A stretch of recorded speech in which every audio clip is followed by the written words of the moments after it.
Hi class, this is Dr. Shahada, and in this video, I'll be briefly going over Chapter 9, Health Economics in a Health Policy Context.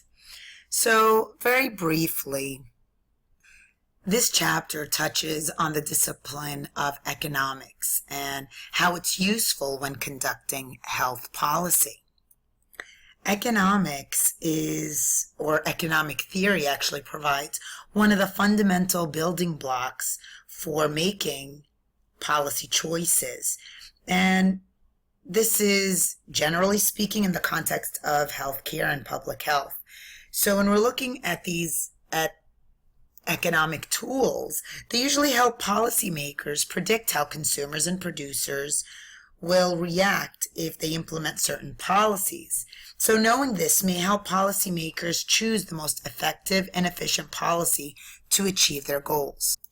So in this chapter, we're focusing on how economists make decisions.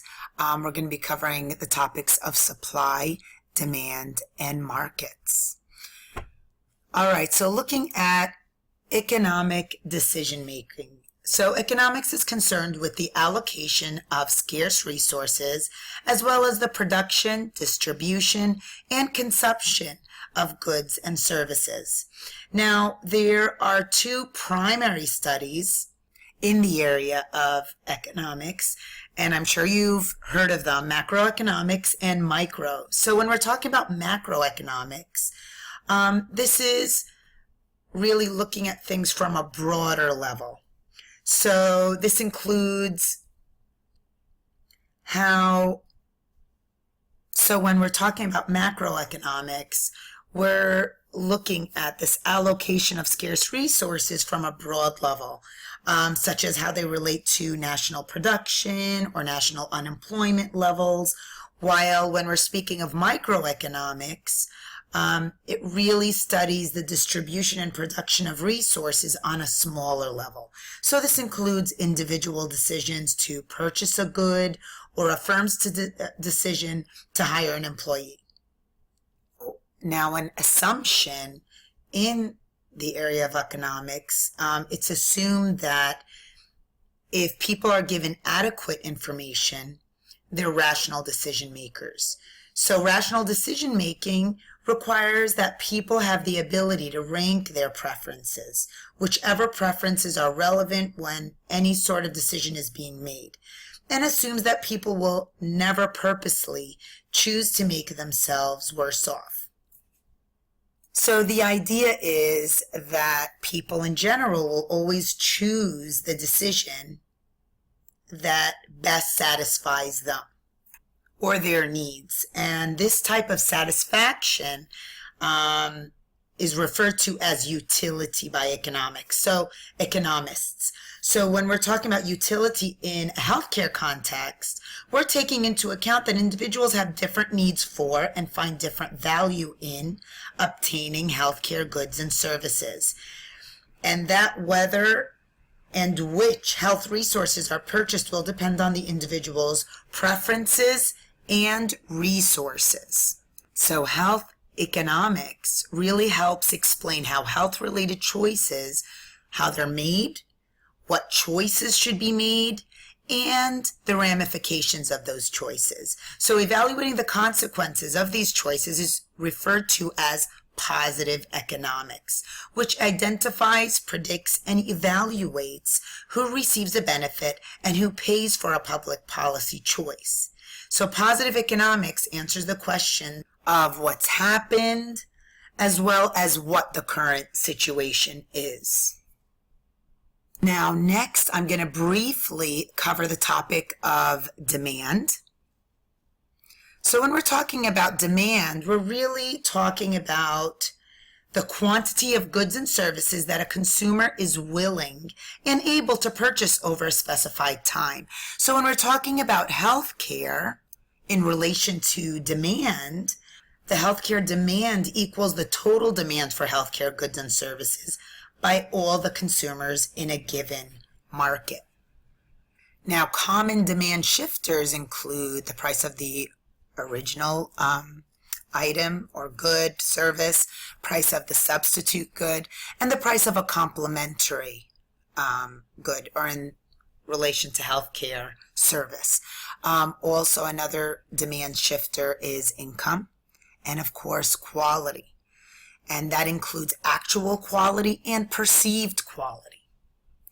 Now, we also have something called demand elasticity. So when we're talking about elasticity, it's really the term used to describe how responsive the change in demand or supply is when there's either a change in price or a change in income.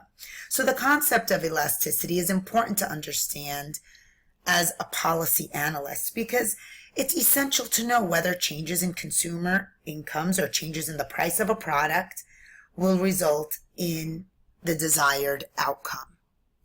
Now, the desired outcome may be increased consumption of a product or of a service, if we're talking about healthcare, or decreased consumption.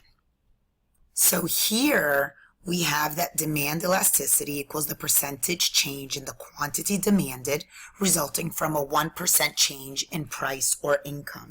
In other words, does consumer demand for a product, such as a vaccination, increase the price of a product, or does it cause it to decrease?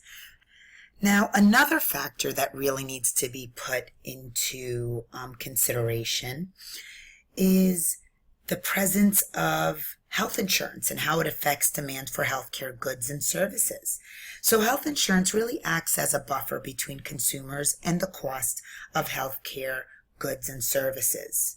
So from an insured consumer's view, healthcare goods or services cost less because instead of paying full price, the consumer may only have to pay maybe a co-insurance rate, of course after satisfying the deductible. So let me jump to the next slide. Something to also keep in mind is that insured consumers are not as sensitive, right, to the cost of healthcare goods and services as uninsured consumers. So this leaves us with this presence of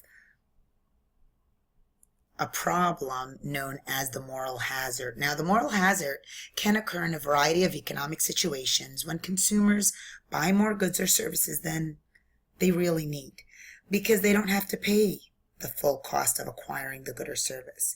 So in relation to health insurance, moral hazard results when an insured consumer uses more of the service than he or she would otherwise. And if I'm not mistaken, I do have a video that briefly touches on the topic of moral hazard in this week's module. And that video will give you a little more clarity on what this concept is all about. Next, I'm going to touch on the topic of supply. Now, when we're talking about supply, it's really the amount of goods and services that producers are able and willing to sell at a given price or a given period of time. As with demand, the price of a product is a key factor in determining the level of supply. The difference, though, is when we're talking about supply, like where the price consumers will pay for a product decreases, the supply decreases as well. All right, so here again, supply is the amount of goods and services that producers are able and willing to sell at a given price over a given period of time. Now, common supply shifters, we have the input cost, sale price, number of sellers, and change in technology.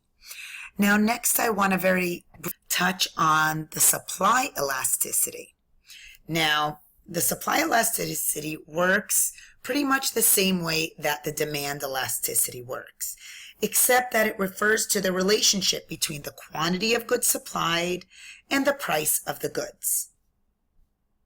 So supply elasticity is usually defined as the percentage change in quantity supplied resulting from a 1% increase in the price of buying the good. So the change usually is positive because producers have this incentive to increase output as the price they will receive for the good rises as well. Now, I'm going to wrap up this short video lecture, but I do want to bring to your attention that I want to make sure that you read the chapter, and you really, since I'm not covering in this video the markets and health insurance in relation to markets and market failure, make sure to take the time to review that section as well. Even though I'm not covering it here, it is included in the PowerPoint presentation that I have here, and it will be included in the exam. I just really wanted to briefly touch on demand and supply in relation to the topic of healthcare. Of course, if you have any questions at all, don't hesitate to let me know. And that pretty much wraps it up. All right, take care. Bye.